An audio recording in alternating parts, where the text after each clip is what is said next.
Before you play your conga drum, you're going to want to make sure it's in tune. So here's how to tune it up.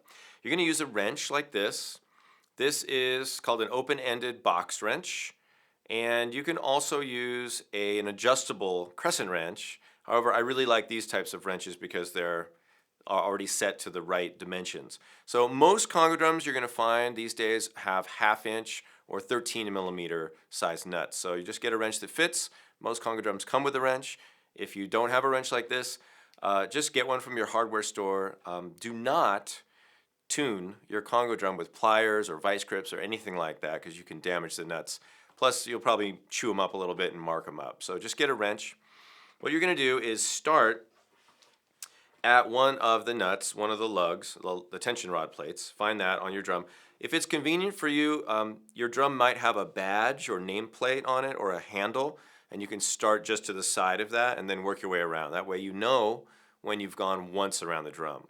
And it's important to make sure you tune each nut the same amount so the rim doesn't start to get off or cockeyed or sideways or something. So we want to tune each one the same amount. So what you're going to do is take your wrench, and I'm going to tune this drum down right now, and then I'll tune it back up. The reason you would tune the drum down is if you're not going to be playing it for a while, or you just need to lower the pitch to match your other drums. So what you can do is start on one of the nuts, put your wrench on there, and then turn it clockwise from your perspective, and you're going to turn each one the same amount. In this case, I'm getting about maybe 1/3 of a turn, not really half a turn. And my drum has 5 tension rods, so I'm going to stop after 5. So I've turned each one the same amount, and what I'm going to do to seat the head is just make a fist and give it a couple taps in the center. Okay, so that's where the pitch is now. Let's look at that again. So I'm going to start here, turn each one the same amount. That's 1, 2, 3,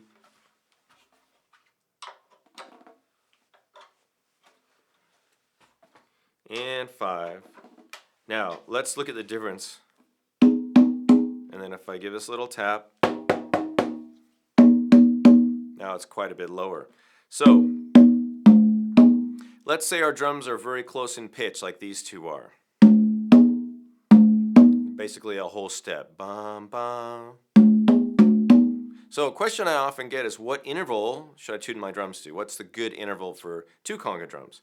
And I think either a major third or a perfect fourth. A fourth is really a great pitch interval. It's kind of an open sound. A lot of pairs of drums are tuned to fourths, like the timbales or the timpani. So let's go for a fourth.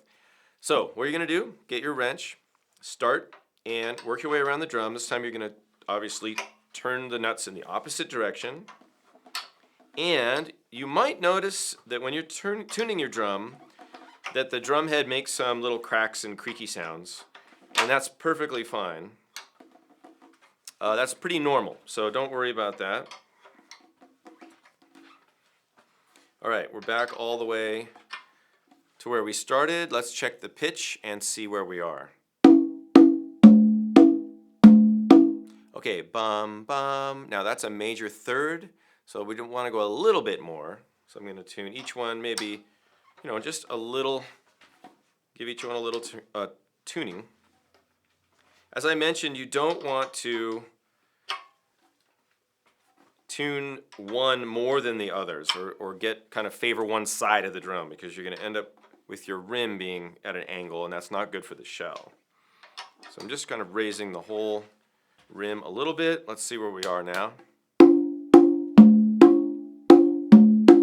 Almost there, a little bit more.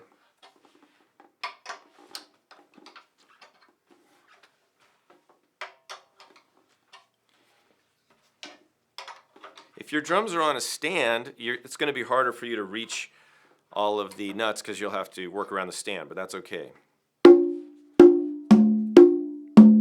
Okay, now we have bum ba, dun da. So think, here comes a bride. That is a fourth. So this is a great place to start with your 2 drums. And just an interesting feature is that if you tip your drum down so it's flat on the ground, you notice I've been tipping the drum, and that's how we play the quinto or the conga, the drum we have between our legs. If I flatten it out so that it's sitting flat on the floor, it's probably going to lower the pitch a little bit. Dun, dun, dun. So listen to that, and then if I tip it, dee, dee, dee. So that's almost a half step, pretty much a half step. So don't be confused if you're tuning your drum and you tune it to a fourth, and then you set it down, you come back and you hit it, and it's like it's lower. That's what's happening. Or if you tune it flat and then you go to play it and you tip it, it might be higher than you expected. So that's what's going on with that. So you can manage that. Now, if we add another drum, like I have over here, so I have, in this case, a tumba, the conga, and the quinto. We want to have another interval relationship between the conga and the tumba. In this case, bum, bum. It's pretty much a major third, right around there. So a third or a fourth is good. I think all fourths between three drums is kind of a lot. It's a big range. So major thirds, minor thirds, perfect fourths, somewhere in there. Make your own combination, and you can end up with sort of a chord sound. It does not have to be tuned to the piano or to A440. We're not looking for exact pitches. However, sometimes people ask me, well, do you tune your conga drums to the music? And I don't normally do that, but in some cases, you might, like, say if you're making a recording, you might find that to be the sound you want. If you tune them to the music, they're going to blend in more. If you don't tune them to the music, they're going to stand out a little more. So it just depends on the effect that you're looking for. But most of the time, conga players we're not tuning our drums to the music. We're not saying, okay, I'm going to always tune my quinto to a C or a D and the conga to an A or a G and the tumba to an E or an F or something like that. That doesn't really happen. So now we've got a set of 3, and that's what that arrangement sounds like. You can decide what kind of tuning arrangement suits you the best, but this gives you a really good place to start. So before we start learning techniques, the last thing we want to address is your position in relationship to the instrument. So I'm seated, so I'm going to adjust my throne or my drum stool to a height that allows my elbows to be roughly the height of the head. Now, it doesn't have to be exact, but you want to feel like when you're playing the drum, your arms can just go straight out in a comfortable way, about 90 degrees, and your shoulders can be relaxed. Elbows are hanging down. Your shoulders there's no tension up in your shoulders or your neck, and your arms are resting comfortably on the drum. You don't want to be sitting too high because then you'll have a little bit of an angle in your wrist, or you don't want to be too low because you don't want the drum to be up like this, again, bending your wrist. So around 90 degrees in your elbow is a good place to start. And again, it's a personal thing, so find out what works best for you, but that gives you a good place to start. As I mentioned, if you're using the drums on a stand, then you just adjust the stand to fit your body. Other things to consider are the flooring. I'm playing right now on some sort of hard rubber. We like wood a lot. Even concrete or tile is fine. If you're playing on something like carpet or grass, especially something that's going to be sucking in that sound, absorbing the sound, and not being reflective, you might want to get a piece of wood, like a board. Maybe masonite I like a lot because it's hard and thin and it's lightweight. And you can get a piece of wood, or you can get individual pieces of wood for each drum, like a circle or a square, and put that down on the ground, and then put your drums on top of that, and it'll give you a little more tone, it'll give you a little more resonance. Okay, let's move on to the next section. Play Congas is the complete guide to learning about and playing the conga drums. You'll learn about all the parts of the congas, how they're made, and how to take care of your drums.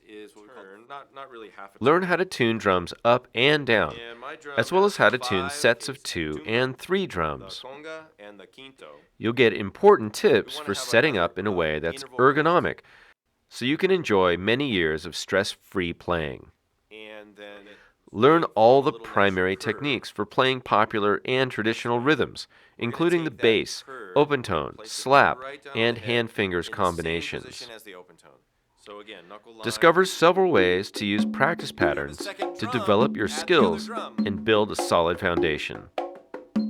You'll learn 6 popular and traditional rhythms that have been carefully selected for their musicality and broad applications in all types of music. Rhythms include calypso, funk, guaguancó, marcha, mambo, and Afro-Cuban 6/8. You'll also gain valuable insights and tips that will help you enjoy practicing and playing the congas for years to come. Play Congas is for absolute beginners as well as intermediate players who want to receive expert instruction on one of the most popular hand drums in the world. Play Congas, now available on Amazon.com and other music retailers.